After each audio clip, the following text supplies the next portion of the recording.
മധ്യ തിരുവിതാംകൂറിൻ്റെ രുചിയുടെ ഉത്സവത്തിനൊരുങ്ങി പാർത്ഥസാരഥി ക്ഷേത്രം. രുചിപ്പെരുമ കൊണ്ടും എണ്ണിയാലൊടുങ്ങാത്ത ഭക്തരുടെ സാന്നിധ്യം കൊണ്ടും കേരളത്തിലെ ശ്രദ്ധേയമായ ഭക്ഷണമാമാങ്കമാണ് ആറന്മുള ക്ഷേത്രത്തിലെ വള്ളസദ്യ. വിഭവങ്ങളുടെ രുചി വൈവിധ്യം നുണയാനും ദർശനത്തിനുമായി ലക്ഷക്കണക്കിന് ആളുകൾ ഈ വേള ആറന്മുളയിൽ എത്തിച്ചേരുന്നു. നൂറ്റാണ്ടുകളായി ക്ഷേത്രവുമായി ബന്ധപ്പെട്ടു കിടക്കുന്ന ആചാരത്തിൻ്റെയും ആഘോഷത്തിൻ്റെയും പ്രതിബിംബമാണ് ആറന്മുള വള്ളസദ്യ. ചോദിക്കുന്ന വിഭവങ്ങളെല്ലാം ഇല്ല എന്ന് പറയാതെ വിളമ്പണമെന്നാണ് ചടങ്ങ്. നിരവധി ഇനം കറികൾ ഉൾപ്പെടുന്ന വിഭവസമൃദ്ധമായ സദ്യയാണ് ആറന്മുള വള്ളസദ്യ. വള്ളസദ്യ വിളമ്പുന്നതിനും ഉണ്ണുന്നതിനും ക്രമവും ചിട്ടകളുമുണ്ട്. അഭീഷ്ടകാര്യ സിദ്ധിക്കായി ഭക്തർ ആറന്മുള പാർത്ഥസാരഥിക്ക് സമർപ്പിക്കുന്ന ഏറ്റവും പ്രധാനപ്പെട്ട വഴിപാടാണിത്.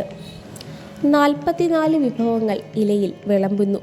20 എണ്ണം പള്ളിയോടക്കരക്കാർ ഊട്ടുപുരയിൽ പാടിച്ചോദിക്കുന്ന മുറയ്ക്ക് വഴിപാടുകാരൻ വിളമ്പി നൽകുന്നതാണ് രീതി. ഇഞ്ചി, കടുമാങ്ങ, ഉപ്പുമാങ്ങ, പച്ചടി, കിച്ചടി, നാരങ്ങ, കാളൻ, ഓലൻ, ചോറ്, പരിപ്പ്, പപ്പടം, നെയ്യ്, അവിയൽ, സാമ്പാർ, വറുത്ത എരിശ്ശേരി, രസം, ഉറത്തൈര്, മോര്, 4 കൂട്ടം പ്രഥമൻ, 4 കൂട്ടം ഉപ്പേരി, പഴം, എള്ളുണ്ട, വട, ഉണ്ണിയപ്പം, കൽക്കണ്ടം, ശർക്കര, മുന്തിരിങ്ങ, കരിമ്പ്, മെഴുക്കുപുരട്ടി, ചമ്മന്തിപ്പൊടി, ചീരത്തോരൻ, നെല്ലിക്ക, തകരത്തോരൻ, നെല്ലിക്ക അച്ചാർ, ഇഞ്ചിത്തൈര്, മടന്തയിലത്തോരൻ, പഴുത്ത മാങ്ങാക്കറി, പഴം നുറുക്കിയത്, ചുക്കുവെള്ളം തുടങ്ങി 44ഓളം വിഭവങ്ങളാണ് വള്ളസദ്യയിൽ വിളമ്പുന്നത്.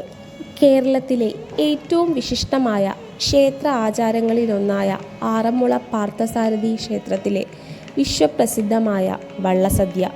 വള്ളസദ്യ കാലത്ത് ക്ഷേത്ര പരിസരവും പമ്പാ നദീതീരവും 51 പള്ളിയോടങ്ങളുടെ സാന്നിധ്യത്തിലും വഞ്ചിപ്പാട്ടിൻ്റെ ഈരടികളിലും ഭക്തിസാന്ദ്രമാകും. വയ്പിലും വിളമ്പിലും വ്യത്യസ്തമായ രുചിപ്പെരുമ നേടിയ ആറന്മുള വള്ളസദ്യ പള്ളിയോട സേവാ സംഘവും തിരുവിതാംകൂർ ദേവസ്വം ബോർഡും സംയുക്തമായാണ് വള്ളസദ്യ ആറന്മുള ക്ഷേത്രത്തിൽ വഴിപാടായി നടത്തുന്നത്.